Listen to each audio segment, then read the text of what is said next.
Good morning, everyone. Morning. We're going to get started. Today's mastermind is just going to be the difference between a dual agency versus a designated agency. The reason why I scheduled this mastermind on this topic is, we are growing, which is amazing. But because we have so many offices, sometimes we do forget to disclose the dual agency with our sellers and buyers. So I thought today would be a great lesson just to go over what does it mean? When do you need to have your client sign a disclosure form? I'm sure most of you will know this, but now with the new designated agency, I felt like this is an important topic. So I'm going to share my screen. All right, so this is our the New Jersey standard form. This is the consent for dual agency.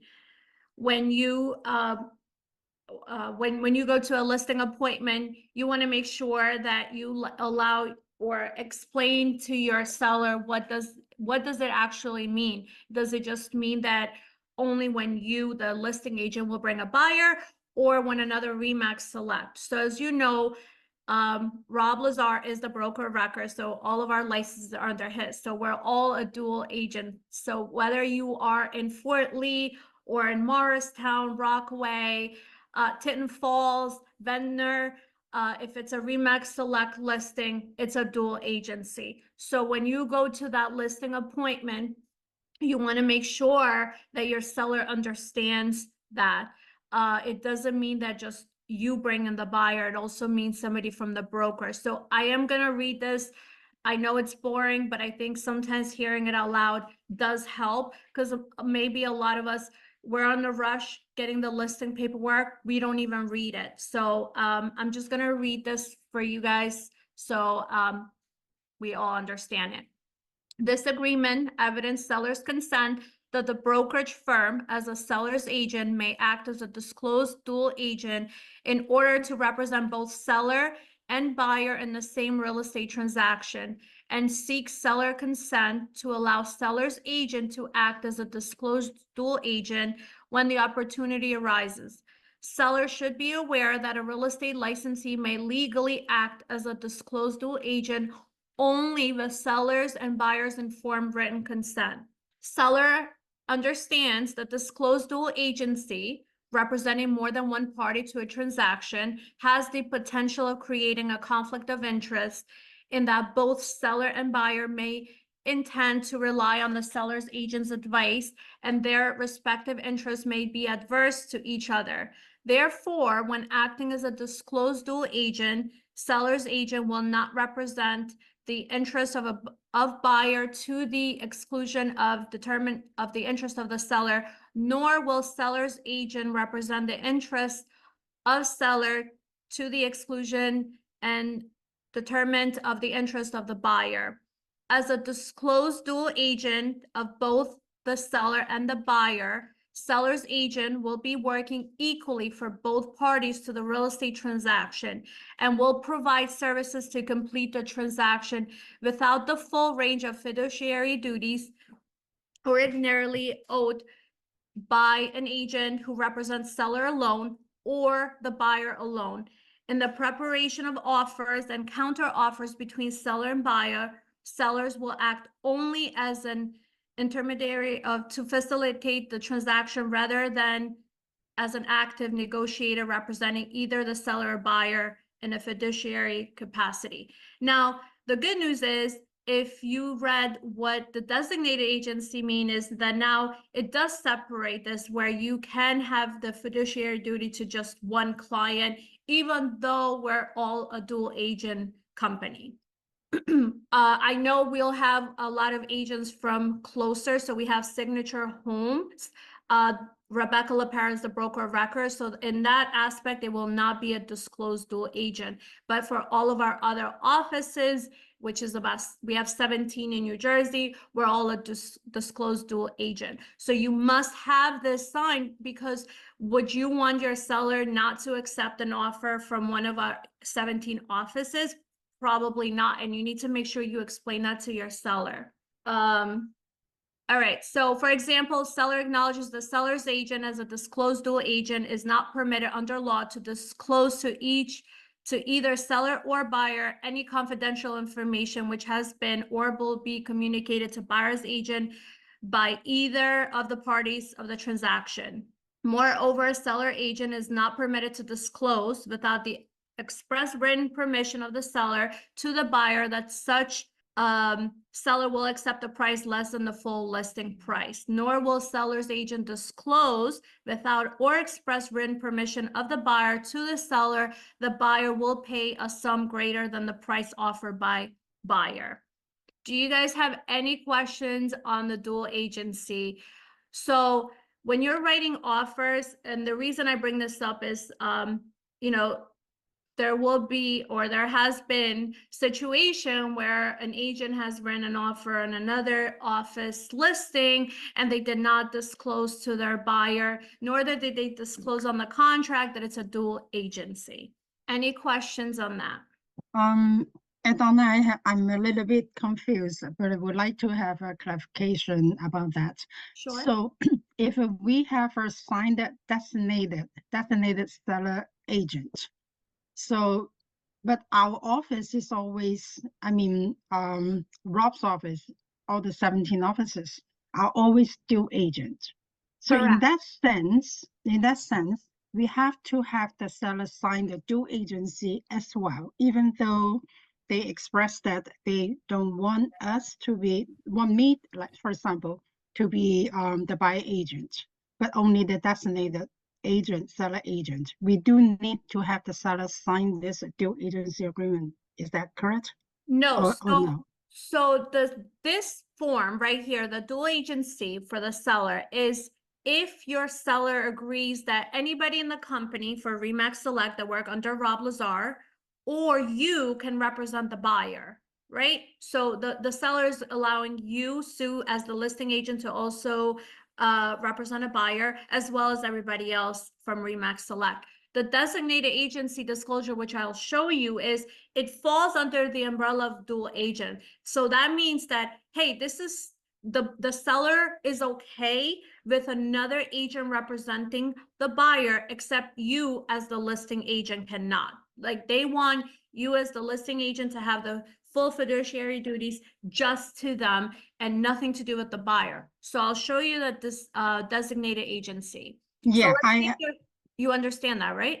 Yeah, I understand the definition of both of them, but I was just trying to piggyback your earlier mention about that if we have other agent from another office, um, also Remax Select, bring in the buyer, so our broker become the dual agent, not the designated agent. So if we only have the designated agent agreement signed, then we don't have the dual agency agreement signed. So that's, I'm not sure how I The can. designated agency goes beneath the dual agency agreement. So it's just like under the umbrella. So this allows you that me as the broker, let's say Rob Lazar is the broker of record, right? And then us, manager of the office, we're the dual agent, and therefore we have two designated agents. So like Sue, you represent the seller, and let's say Chloe would represent the buyer, and you both have fiduciary duties to your own clients without being considered a dual agent. But me as the broker, I'm still the dual agent. So this, in that case, the only time you're going to have this is if your seller wants you to only represent them. They don't want you, Sue, to represent the buyer as well. So Yeah, I understand. so Yeah, then I understand that. So the broker is always dual agent. Is that always. So we Yep. don't need them to sign the dual agency agreement in that sense. Yes, if you're gonna get this, the designated agency signed only if your seller says, I'm okay with your somebody from your company representing the buyer as long as it's not you personally, Sue, then you will get this designated agency because now that's allowed. But now if they're okay with you representing the buyer and somebody else from the company representing the buyer, then that's when you get the dual agency signed. So I just wanted to bring this up to you guys because you have to make sure you disclose it on the contract of sale. You must disclose this to your sellers and buyers. Don't wait till after the closing and then they withhold money because you never disclosed this was dual agency. Another thing that was brought up, when you guys are going to those listings appointments and you negotiate with your seller saying, hey, if I represent both deals, both sides, buyer and seller, I'll discount my commission. Make sure you explain to them that it only refers to you specifically. Like me, I would say, for example, hey, my commission, let's say I was able to negotiate 5%, 2.5 to me, 2.5 to the buyer's agent. And I tell my seller, however, if I do represent the buyer as well, me specifically, I will discount my commission to 4. Make sure you write that on the listing. It doesn't mean anybody else in the company. So don't say if we're dual agent, then the commission will be 4, because if I list that I'm giving you 2.5 and now you write an offer for 2.5, my seller's going to say, well, we signed a listing that if it's a dual, it's 4%. And then you never agreed that you would discount your commission. So make sure you're very specific on your contract, how you word it. You want to write your name specifically. Only if you don't Ibrahimi represents the buyer, the commission will be changed to 4%. And you have to let them know that, a dual agent will be somebody else from our company. We're a large company. We have many offices. So anybody from a different office can bring the buyer. It doesn't mean we're a dual agent. You're not the actual dual agent. It's somebody else from the company. Donna, can you show us where that is on the sheet, where you'd write that in? On the listing form? Yeah. So Well, you guys it's not on that form there? on the designated agency, no, you will write this on your listing. So for example, let me just pick a listing agreement. All right, so let's just say I put 5%. I'm gonna add a text box. Yeah, that's how I would do it too. I would add that, and if I was writing it, I would just write by whatever the percentage was, I would add in writing that if Yolanda Mendez was the disclosed dual agent, then my commission would be reduced to X amount. Yeah. Okay. And then I would have them initial it. So that way they cannot ask you later on saying, hey, you agreed to something else. And then I would just put their initial right here. Good. So I know they read it. And if they didn't read and they initial it, that's on them. At least I can say, well, you initialed it, therefore, right? So that's how I would do it. Just make sure when you're representing the buyer, please make sure on the contract of sale, which I will show you guys, you have to disclose it that it's a dual agency. Now, like, clients are reading everything, this is new to them, and they're going to their attorneys and they're going to give you a hard time. So make sure that you are disclosing that you are a dual agent. So if you see a Remax Select listing, consider that being a dual agent. Now, you can ask, I know it's an extra step, but the first thing you should be doing before you submit an offer is reach out to the listing agent and ask them to send either the dual agency agreement or the designated agency, and have that signed at the same time that you send the offer. Don't have it signed after everything happens and now the buyer says, well, I'm not signing that. Or the seller says, I'm not going to sign that. You never disclosed this to me. A question. Yes. If you are a designated agent, do you still need a dual agency form signed? No. The designated agency goes right below the dual agency. No, So I mean dual agency form, the specific form. no, if you have the designated agency agreement signed, you don't need the dual agent. The designated agency form is that, hey, the broker, which is me, the dual agent, I'm still a dual agent. I will designate, for example, Mark to represent the seller, and Rashid, you're gonna represent the buyer, and you guys have fiduciary duty to your own clients. Now you can keep everything confidential. Understood. Thank you. Yep.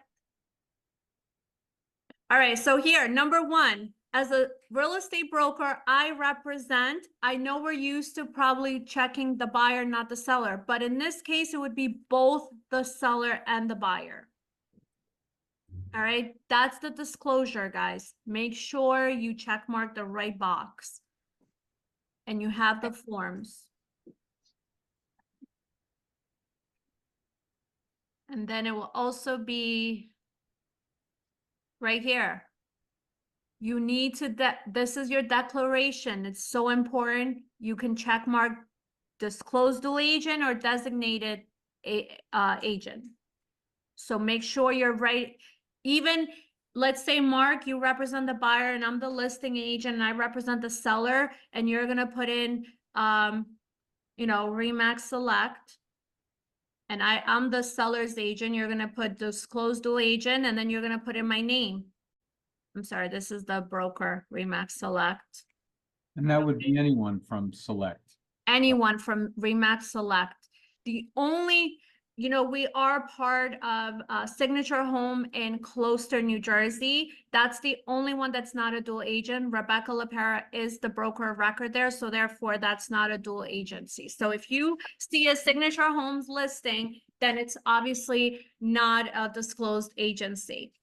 Everybody else, every other office, Franklin Lakes, Fort Lee, Montclair, Westfield, so on, Tin Falls, Metner, Avenel, they're all Remax Select. So we're all, and you will know it's a dual agency agreement if you see the listing is from Remax Select. Obviously, that would be, it's a dual agency. I know this sounds like so easy, like, okay, we all know this, but it's so important to make sure you disclose this on the contract.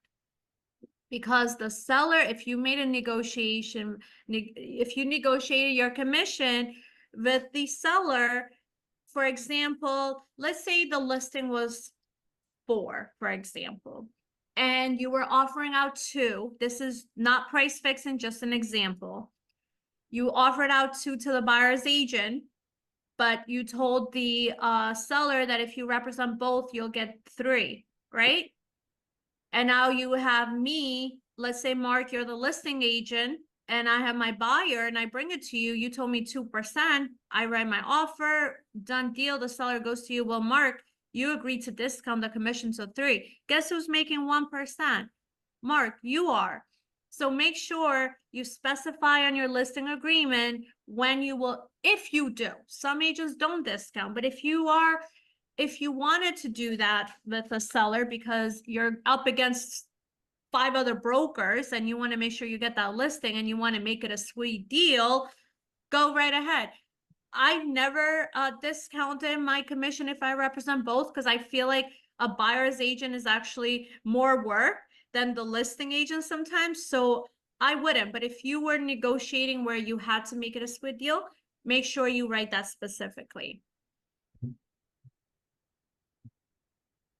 Any questions on these forms, the difference between dual agency and designated agency?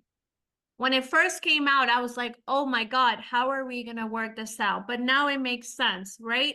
If my seller says, hey, you know, I'm okay, you know, having other Remax Select agents bring the buyer, but I don't want you, Idona, to represent them.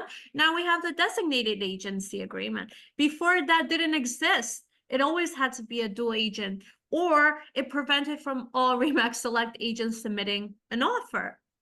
So now the designated agency works great. Believe it or not, we had asked this question to the New Jersey Realtor many times. We're still waiting for an answer.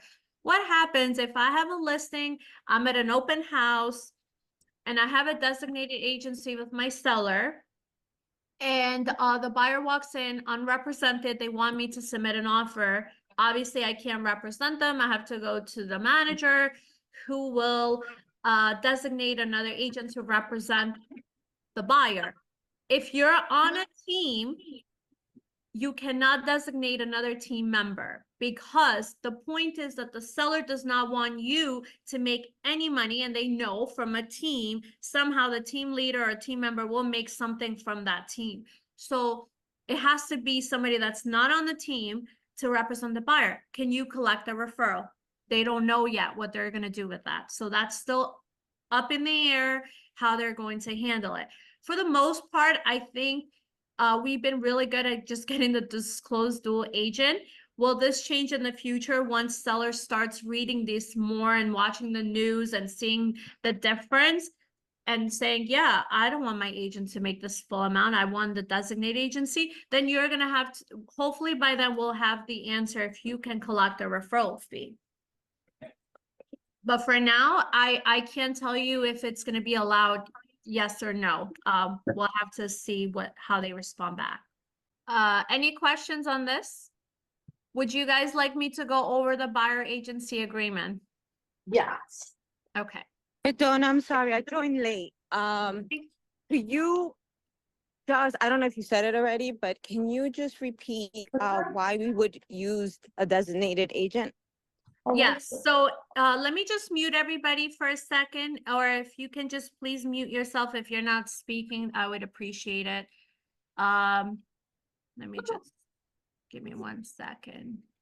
All right, if you need to speak, please unmute yourself. All right, so the reason why you would use the designated agency over the dual agents, if you have a listing and the seller is okay with a Remax Select representing the buyer, except you as the listing agent cannot, that's when you would use the designated agency. Does that answer your- So if only if the seller has instructed me not to do the Correct, transaction. Okay, correct. I got it now. Just Okay, I specifically. got it. Yeah, thanks. You're welcome. Somebody's asked, so the biggest difference between the two representation is whether or not we can represent our own buyer or not, correct? All right, so good news is that Rob is, we were hoping that New Jersey Realtor, when we went to the briefing back in end of July, they told us that they were working on a shorter exclusive buyer agency agreement, and they already told us it was not going to be a page. So we were all like guessing it's going to be 2 pages, 3 pages. And now it's August 20th and they have not released one. So Rob is working with our attorneys to prepare a shorter version of this document.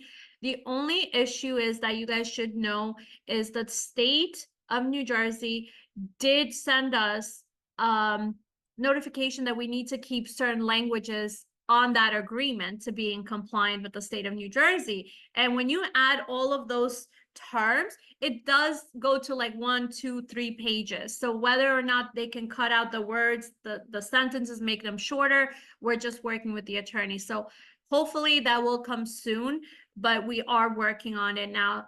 You know, we were hoping the New Jersey realtors will come up with one, but they haven't. So for now, we do have the 5-page, and I have to say I am so happy with all of you that have reached out to me. You guys have not had a hard time getting this signed, which is amazing. I know you will lose some clients, but why would you want to work with somebody who is not willing to be committed to working with you? You just saved yourself time that somebody would have wasted you showing them properties. And then it would not lead to anywhere, just like it has in the past. At least now, you know, they are almost like committed to you. Would it stop them from signing an agreement with you and signing with somebody else? Possibly. But if you have this agreement, at least it will protect you if you find out that they bought a property you have shown that you can go after the buyer. Now, who's going to be the first person to sue a buyer? Who knows? But I'm sure, you know, somebody signing a contract, they would feel some type of way like, well, I don't want to get stuck paying with 2 commissions, and they would be working with you. Now, some of you have asked, like, when do I need to actually have this agreement signed? if you're hosting an open house, you do not need to have the people that are walking into your open house sign this agreement. It's only if you specifically start talking about the property, touring the property, to sell them the property, where you will need this agreement in place. When you're negotiating, like, hey, what kind of offer, loan terms, that's when you would want to have the agreement signed. The open house disclosure that must always be posted on every single open house, broker open, anything that you open to the public for real estate, you must, and you're representing the seller, you must disclose that. Now, we're a dual agent, so if you're doing if you're hosting an open house for another colleague, somebody for another office, you are still representing the seller. All right, so here's our buyer agency agreement. I actually have this pre-filled as I did a sample. So you're gonna write in your buyer's name at the top right here. Brokerage firm, that's Remax Select. Licensee, that would be me.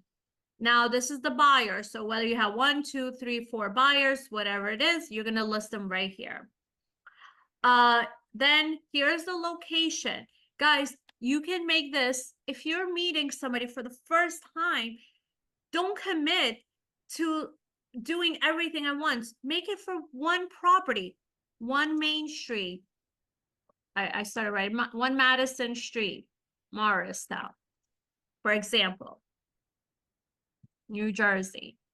1 property, 1 showing, anything you want, where you want to cover. You want to just do the entire Bergen County? Fine, add Bergen County. If you're committing, so just remember, an agent can hire somebody just for Bergen County and somebody just for Morris County. They can have agency agreements saying, hey, I want a donut to only help me Bergen County, but I want Mark to help me Monmouth Ocean, because the donut is not familiar there. She's not going to drive 2.5 hours. So they can sign an agreement with Mark just for South Jersey, and they can sign an agreement with me for Bergen County. So be specific. If you're not willing to drive from Bergen County to Atlantic County or Monmouth or Ocean counties, then don't commit to that. Only specify what you're willing to cover, what areas. Remember, we have a fiduciary duty to help them. So don't just like say, oh, well, I wanted the whole entire state of New Jersey. And then they tell you, well, I found a house for 100,000 in Atlantic County, exit 40. Are you going to drive there? Questions on that part? Okay. And it's easier if you have like somebody calling you over the phone saying, hey, I don't want to turn this, because a lot of people, a lot of agents are not on Zillow platform. But if you had a Zillow lead and you're like, how am I going to get them to sign this agreement? Just say, hey, I do need to have an agreement signed with you, but I'm only going to do it for 1 property, and it's going to expire midnight today or tomorrow, whenever you show it. That's it.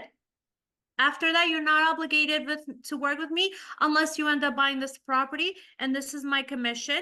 But the good news is I already checked with the seller's agent, and they're already offering commission, 2%, whatever it is, or concession. Now, if you feel like, hey, my commission is 2.5 and the seller's only offering 2, you're going to tell them, well, look, my commission is 2.5.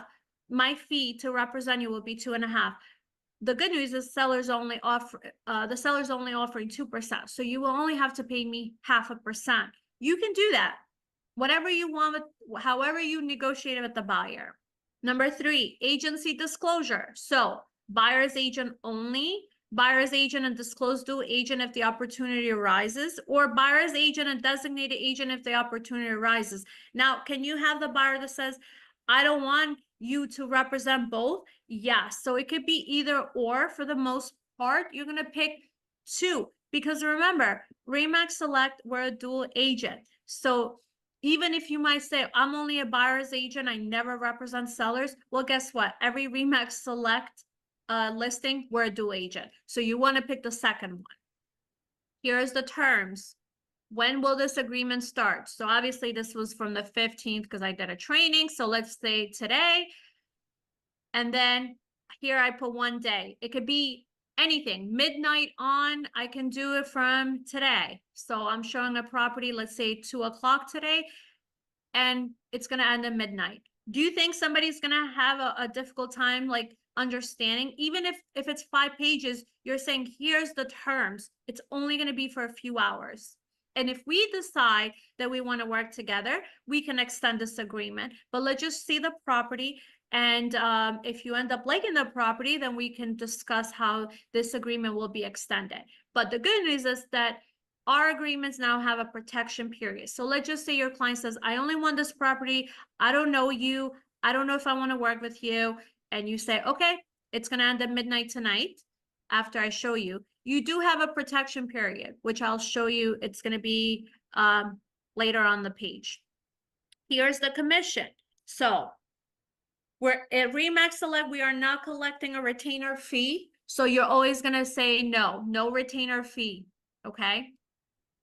You cannot just say, hey, I'm going to collect $1,000. We're not collecting. Commission. So that's actually just to go back on the retainer fee, that can be a negotiation that you can actually make it into something positive, because maybe some other brokers are collecting a retainer fee. Now here you are saying, I trust that, we're going to work really well. I'll make sure I find you the right property. Therefore, I'm not going to collect upfront money from you. Use that as a value. Commission. Here's what you're going to negotiate. Your fee can be anything, guys. It could be, if you wanted to do at Remax Select, we don't have a set amount. We can't tell you what you should charge, or if there's a standard. There's not. We don't. I just hope you guys value yourselves enough and the hard work that you all put in.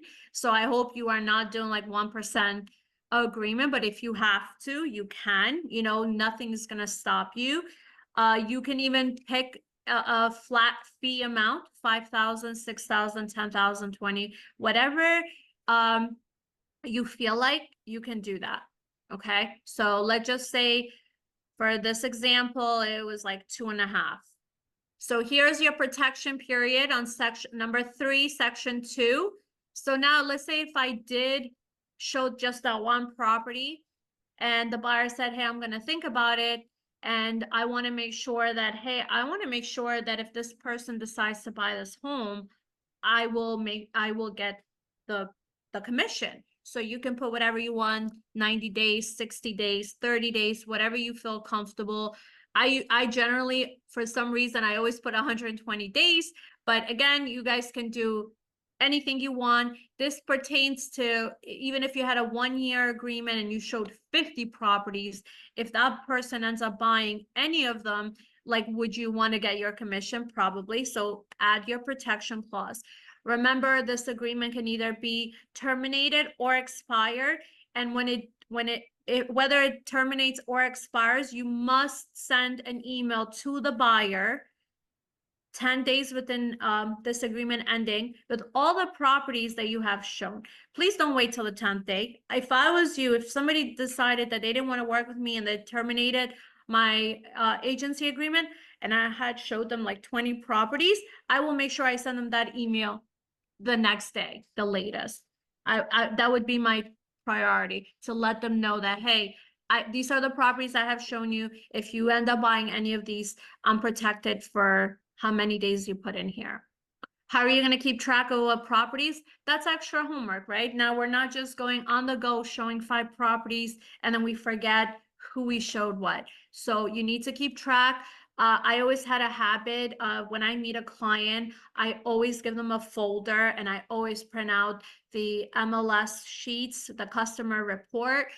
And then I print my full report for me. So I'm always organized. I put in the day, the day that I'm showing the time. It's always been a habit. Now it's going to make it easier. What I'm going to do is, if I give my client the folder, now it's going to look professional, right? It's going to have my business card in there. I'm going to give them a pen. Maybe you can include like a few pieces of paper just to make you stand out, saying, hey, look, why don't you can use this folder to take notes on the properties, or write on the back of the MLS sheet, this is for you, what you liked and what you didn't. How, that makes you different from everybody else just walking in, pulling their phone, saying, oh, wait, let me see what the property taxes are. Now you're showing them like, here's all the information you have for this listing. Now to the next level, you're going to ask them to initial your MLS sheet that you're gonna keep, just saying, hey, I just need confirmation that I did show you this property. Now you have it. Then scan them and attach them to your dot loop where you have the buyer agency agreement. That, or whatever folder you want to keep to show track that, hey, I've shown these properties. And now you have the MLS that was initialed. Do you need to have it initialed? No, but you should have some type of acknowledgement from the buyer that you have shown it. So whether I always had a habit of texting my clients like, hey, just confirming I'm Saturday, August, or let's say today, August 20th, I'm showing you the following properties and I put the time and the property, please confirm. And then I have it confirmed on my text. And we don't delete our text, right? If it's not written, it doesn't count. So, you can do it that way too. Just make sure you are keeping track, guys, because that's the only way you're gonna be able to collect a commission if that client decides to buy the property. All right, so here is the commission from the seller. So for New Jersey, they had made it into a law where you can only collect what's on the buyer agency agreement. So if the seller's offering 2, it doesn't mean the buyer's paying you 0. You must put 2% on your agreement. Okay? You can't, if you put 0, you're collecting 0. So if the seller's offering a concession of 10, doesn't mean you're getting 0 on the buyer agency. Make sure they at least match, or it could be more, or it could be less. If you agree to 2%, the seller's offering 2.5, you're only collecting 2. However, there's many different scenarios. So we're gonna learn this by experience. You're probably gonna, it's like trial and error kind of thing, but I hope you guys do. I know a lot of you have been joining these meetings, and I hope you are taking some of the advice that I'm giving you.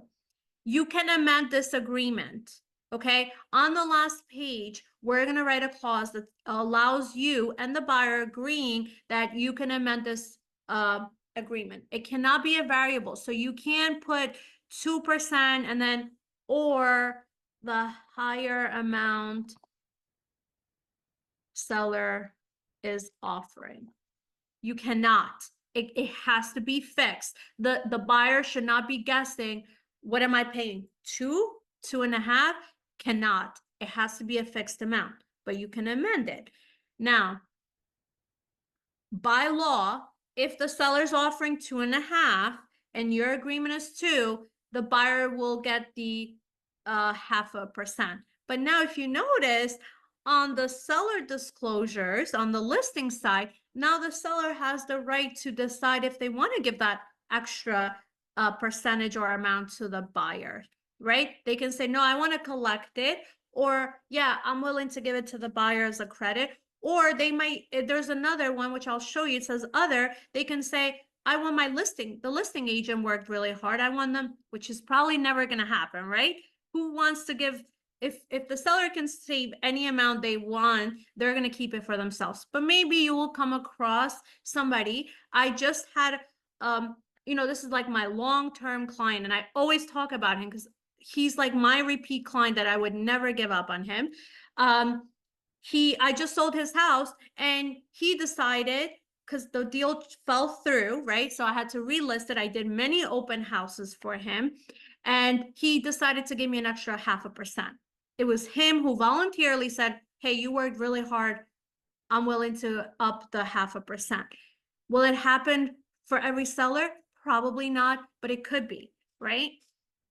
If they value you, you show them what you can do for them, I'm sure they'll agree. However, on the buyer side, you will have to explain to your buyer saying, if you decided to make 2% and you want to have that conversation with your buyer saying, I can amend this agreement. Look, my commission generally is 3, 2.5, whatever you feel comfortable. I'm agreeing to, you can only afford me 2. However, I want to be able to amend this agreement that if the seller's paying the commission and it's higher, I want to be able to amend this agreement. Do you agree? Right? So it's not coming from the buyer. And if they say, yeah, I'm okay with that, as long as I'm not paying for it, then you can amend your agreement. Now, Can you explain that a little bit more, like, how we would go about doing that process? Because that's one of the concerns that I've had is if I'm putting 2.5% and for whatever reason, I mean, we're not seeing too many of the 3%, but let's say for that one listing, they're offering us the 3%. How would we go about, amending that agreement? yeah, so after I go over this document, I will show you the last page, what I would add to this agreement to allow me and my buyer to amend it. And then there's a one-page document. It's an amendment to the exclusive buyer agency agreement where you can now change it saying, it is agreed between the buyer's agent, broker, and the buyer that the commission is, the compensation commission is now 3%. You're on mute. Okay, thank you. Welcome. Donna, I have a question. Yes. So you're talking about that one-page addendum, right? If we need to change, adjust anything on the buyer agency agreement. But the only problem is with the addendum, it does disclose all the different types of buyer agency agreements that are out there.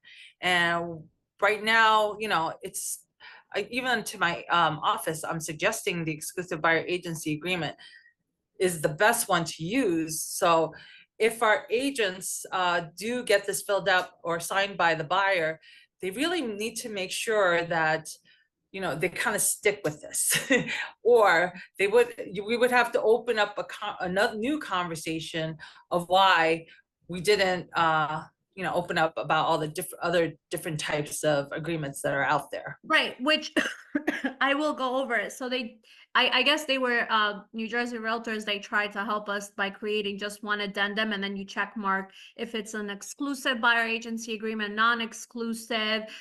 There's one with the rebate and then there's also non-exclusive at the rebate. So I'll go over those like once I finish this buyer agency agreement, but it can be amended. Now, can you go and amend this particular agreement, the 5-page? Yes, but if you felt like I don't want to go over this again with my client, now you can just have that one page signed.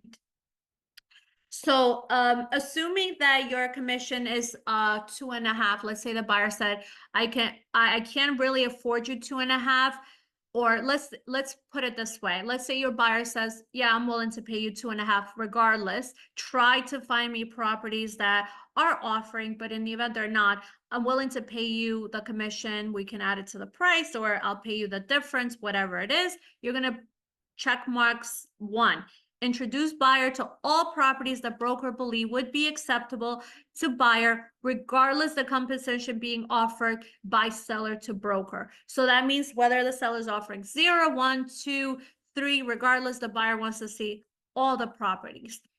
You should explain that to your buyer, even if they don't have the money, even if they don't have that extra 2-3% to pay you, that everything is negotiable. So it's going to limit, let's say, if they only want to see properties that are offering compensation, you should let them know that even the ones that are not, you can still submit an offer and request the seller to pay it.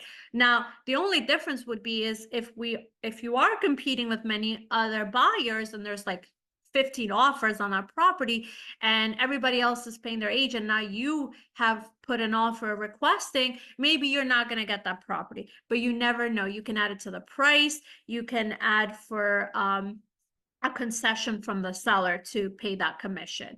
I helped somebody the other day just to write it up where they were requesting a concession. So the property was 500, the commission was 10,000. They put an offer for 510 and they requested a $10,000 concession. So just let them know that that's also a possibility that you can negotiate on their behalf. However, if they feel like, you know what, no, I don't want to play that game. I don't want to add it to my loan. This is my maximum budget. I don't want to go above it. Then you can check box 2, do not introduce buyer to any properties where the following condition exists. This can be anything, right? Anything that like they're not offered, if the commission is not offered, if there's no concession, whatever they feel comfortable, you can do that. Then it's the third box says, include in any offer to seller, the seller will pay the broker's commission. Now they can just tell you, I only want my offers to be submitted where the seller will pay the broker's commission. If they're not, I don't want to submit an offer. They can pick that too. Let me just see if there's any questions.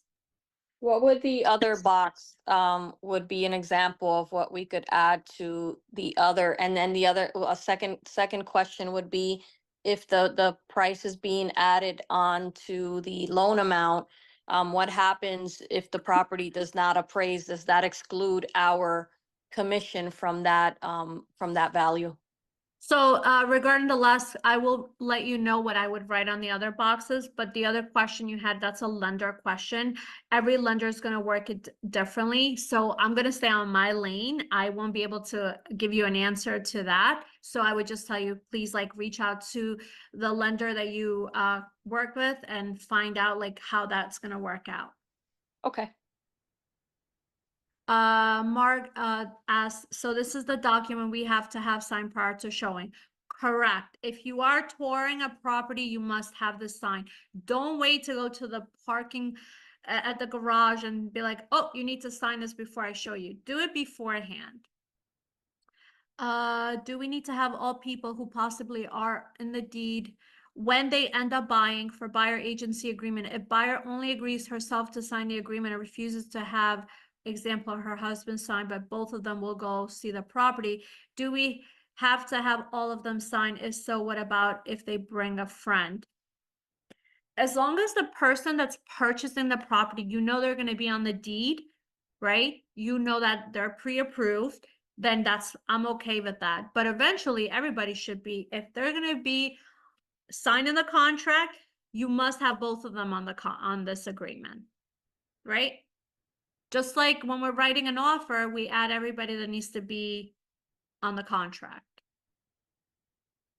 Now, if you have a buyer agency agreement signed and you are away and you have a colleague covering for you, do they need to have that signed too? No. So like your agency agreement will cover somebody who's helping you out for that showing. All right, so for other, it could be anything, right? So if seller's offering to pay a broker less than the commission, buyer has agreed to pay broker. Now it can say, let's see. So the one it says do not introduce, it can be if seller does not offer a commission of 2.5%. Right? So they don't want to see any showings unless the seller is going to offer 2.5. And then for other, it can be if seller doesn't offer a concession or commission. It could be, it's giving you, I know it's confusing because like, what's the difference? They're just giving you many options, however you want it. It could be exactly the same, right? One or the other, doesn't have to be both. Now, broker's duty, we all have a fiduciary duty to our clients. I'm not gonna have to, like, I'm not gonna go through each of them. This is something that for others, somebody had asked like, okay, what else can you add? This is just an example, guys. You don't have to, you can say, hey, I'll give you a 1-year warranty at closing, or you can offer to pay dinner when they close. You can offer to pay for movers. You can help them to clean up. Let's say you have people coming out of state and you say, hey, moving out of state, and you can say, hey, I'll make sure I wait for the movers for you. Does it have to be written? No. Only if you want to stand out, like, hey, this is what I'm going to do extra for you.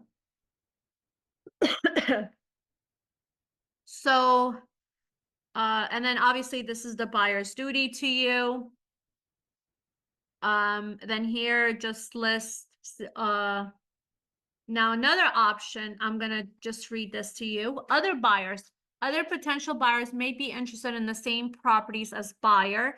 Buyer agrees that broker may work with such other potential buyers prior to, during, or after the termination of this agreement. In any such situation, broker shall maintain confidentiality and will not disclose to any other potential buyer the terms of buyer's offer or any other confidential information concerning buyer. Now, that means that if you had two buyers interested in the same property, you can now submit the offer. Me personally, I just feel like, how are you actually having fiduciary duty to that buyer by having two buyers? You know who's submitting more and better terms than the other. So just be mindful of that. But are you allowed to do that? Yes. And then here is the additional terms to agreement. So here is the language that I put in, right? This is just an example, guys. It doesn't mean that you have to include this verbiage. You can write anything you want. I just said buyer and broker have agreed that this agreement may be amended at any time. You see that right here? And then I have also added, let's say you have anything. Do not show properties that are in a flood zone. Do not show properties where taxes are above 12,000. These were just examples when I did a training, like what you can add as an additional terms to this agreement. So if a client says only show me properties in a good area, safe, good schools, we can't. Do not write that. They have to do their own due diligence. You can just guide them to the website, but we cannot say, okay, I'm only going to show you towns with good school ratings.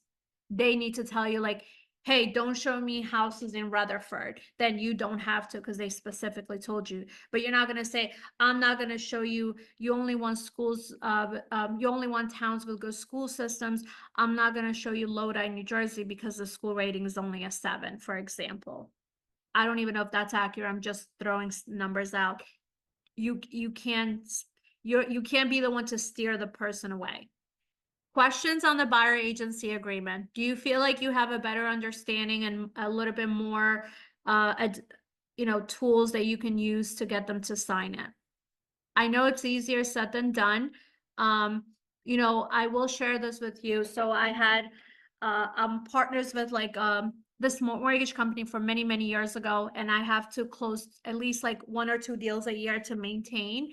And it's really hard to get on the program. So they had given me a buyer, maybe 2 months ago, and this buyer is not actively looking, but they are. So I've been telling them about like the new changes that when I was showing them properties, like, hey, after August 1st, I'm going to have you sign this agreement. I've been talking about it.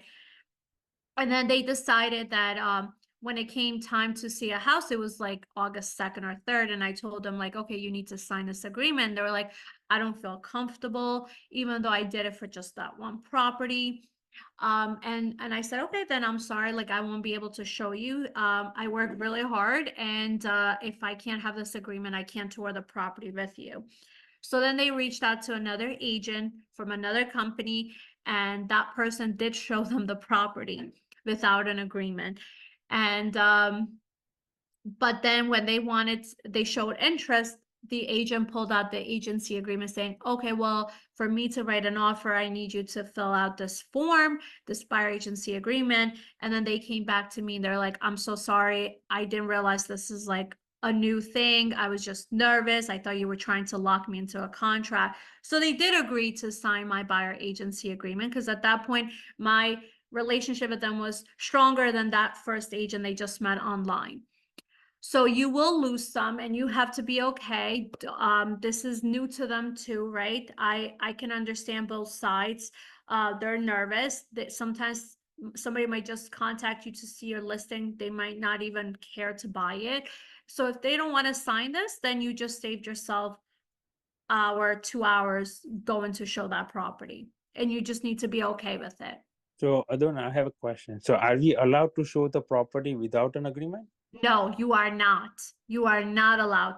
If you get caught showing a property without a buyer agency agreement, I believe the fine is now $10,000. They're making it very high because they really want us to make sure we're following the law, and you can get your license suspended or revoked. So it's not worth it. Any amount of commission to go show a property without an agreement. So Donna, is there a document which explains that to the client in very simple terms? Like a single page thing that says, you must sign this before we can show you, so that it doesn't look like we're making up the story and it's So, from yeah. the law. So there's not a form, but New Jersey Realtor have come up with some ads. You'll start seeing them. There's going to be, you know, on TV, they're going to have commercials, they're going to have ads.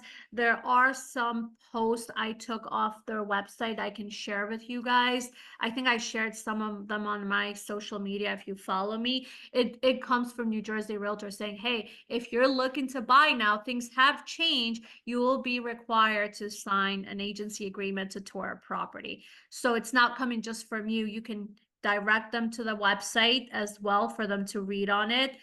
They have it about consumers. I actually had shared a whole paragraph, like it's a article I took from New Jersey Realtor that's kind of explain this to the consumer. So I can definitely put this in a PDF and share it with you guys. So if I wouldn't necessarily share it with every buyer, maybe for those that are hesitant on signing, saying like, where did this come from? Like, why do I need to sign this? Eventually, I give this like another month or a month and a half.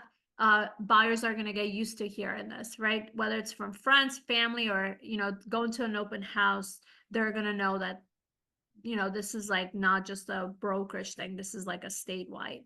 Now I'm just going to show you guys the addendum. Any questions on the exclusive agency agreement? I have one question. So Yeah. let's say seller is offering commission to buyer agent. Where does it go on the real estate contract in the list? I'll show you guys the contract after this agreement. That's a good question. I will show you. Thank you. So one question was, we don't have to have buyers to sign buyer agency agreement during open house, right? If Sabrina, if you are the listing agent or if you are the host of the open house, no, you must have the open house disclosure posted. Your clients, you're going to want your clients to, you know, sign in, right? Because you want to make sure you follow up. The question you must ask them is that they acknowledge that they have read or seen the poster with the open house disclosure. And let me see, please send me that info to share with my hesitant tips. Okay, Joe Daly, duly noted. I will make sure I follow up and I will send that form to all of you guys. All right, so this is the addendum to the agency agreement. So this is where Fran Tack mentioned, like, it's going to get confusing because you will have buyers going to say, well, what's the difference? So the one that I just went over is the exclusive buyer agency agreement, right? So if that was the one that I wanted to amend, then I would check box 1. But you do have, oh my God, it's 11:02 already. Yeah. I'm like past my time here. All right, really quickly, because I don't want to, I can talk for hours, but we do have one at, we do have questions and answers tonight at 6. So if you guys want to join tonight at 6. So anyways, so let's say, this is the exclusive agreement. You're going to put the date. I would put in the date that I had my original agreement signed. Okay.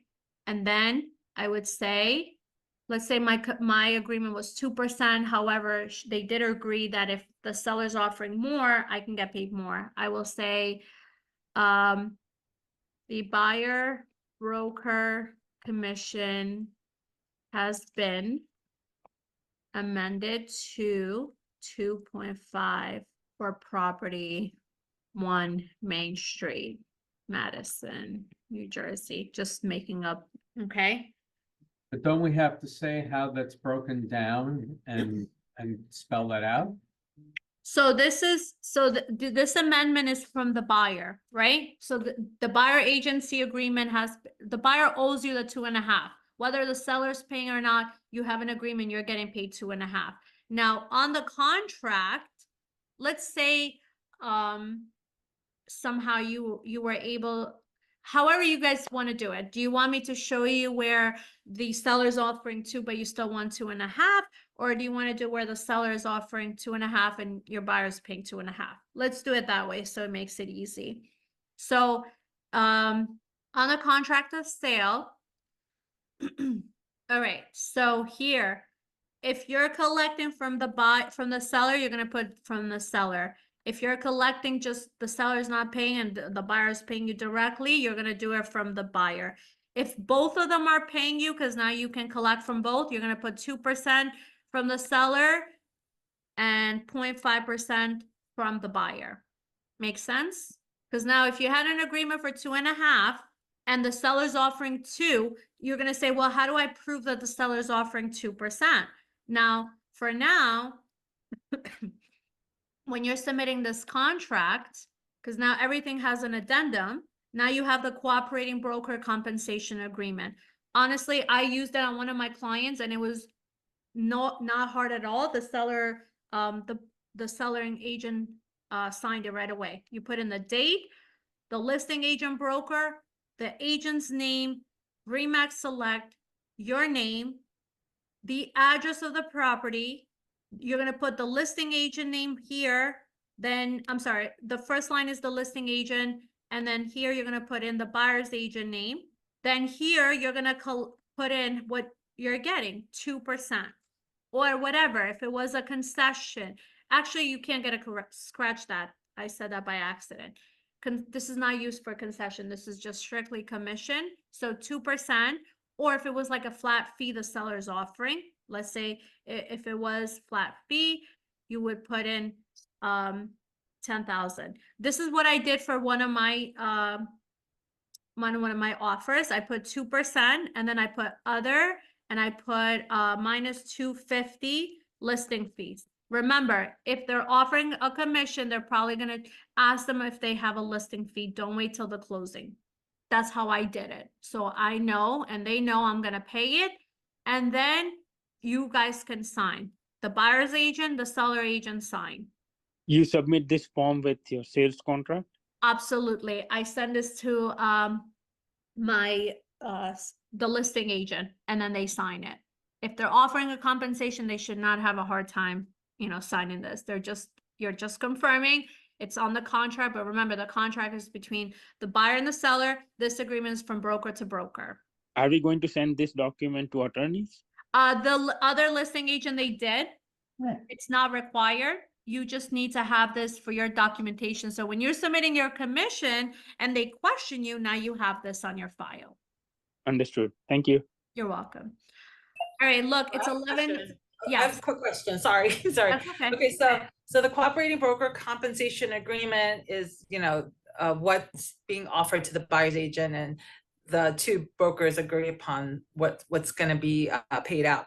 So when you do a listing agreement now, there's only mention of a commission, a percentage, right? So now I'm only bringing this up because one of my agents brought it up last night. So the listing agreement now, we should also have the listing agreement addendum that we have on should accompany that listing agreement from now on, right? On our loop, right? Because that's what discloses what the Yes. commission split will be, right? So this is the listing addendum. So if you have a listing, you will have your seller sign this along with your listing agreement. This shows that if your seller is agreeing to pay the cooperating broker, you need to spell it out how it's being split. Even though some listing agreement, depending on which area you're in, they still have that on the listing. If they don't, this is where you're going to fill this out with your listing paperwork. I know a lot of you already had a listing and you were able to get the sign with no issues. So you can put in, this is used for both listings and rentals. Just remember that. So this one, for example, it's for a sale. So let's say I was able to collect a full commission of 5%. And again, it has a protection. So if this agreement is canceled, terminated, or expired, how many months do I want to be protected? Now, this clause here is mostly for tenants. So let's say your client had intentions of selling it, but for some reason it wasn't, and they're like, okay, I want to rent it now. However, they want to find somebody with the intentions of them buying the property. You want to be able to say, okay, well, if this tenant ever buys the property, I want to make sure I get the commission because I'm the one who introduced you. You can put in whatever amount you agreed with the seller, whether it's 3, 2, whatever it is, if you represented both. This is where the commission split is. So if you collected, I think I put 5, you're giving out 2.5 minus 2. This is where you're gonna spell it out. Then here, sharing, who you're sharing it with. Yes or no, the amount. Make sure you write here. So for example, let's say I'm gonna put 2.5 minus 250 listing fee. Dual agent, if they agree to a dual agent, how much was it? 5%. Because that means if somebody brought in a buyer, let's say if it was your own buyer or somebody from the company, what's the total? 5%. Now remember where if you negotiated a lesser percent, right? You want to make sure that you specify that it was just for you. So if it's a dual agent or designated agent, it would still be 5. You wouldn't, let's say you had said only if a donor Brahimi brings the buyer, I would reduce it to 4. You would still write 5 here because if somebody like Frantac brought a buyer, it's still going to be 5. So here's the additional terms with that extra percentage. So if you were offering out, let's say 2.5% and the buyer agent only has a agreement for 2, what does the seller want to do with the half? Keep the overage for the seller and do not pay to anybody.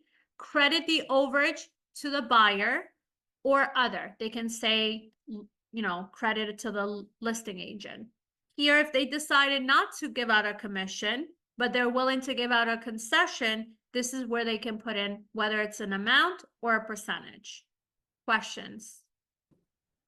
Donna, I have a question. Can you please say again, if I was on buyer's side and I have signed a 2% with buyer, but the seller is offering 2.5%, can you say again how to do that? Should I do a new one or an addendum to an existing agreement? Either or. So on the buyer agency agreement, I had it listed that I am going to, that our agreement is, we can amend it. Let me just open it. So here I had added a clause, buyer and broker have agreed that this agreement may be amended at any time. So that means that it could be amended, right? Now, if you decide like, hey, I want this clean cut, I don't want any questions from my buyer, then just go ahead and have a new agreement re-signed. But let's say all the terms stay the same, you don't want to make any changes, you're okay with this, you're only changing one thing or two, you don't want to redo this, you want this to still stay in place. Now you can just agree to have the addendum signed, which is right here.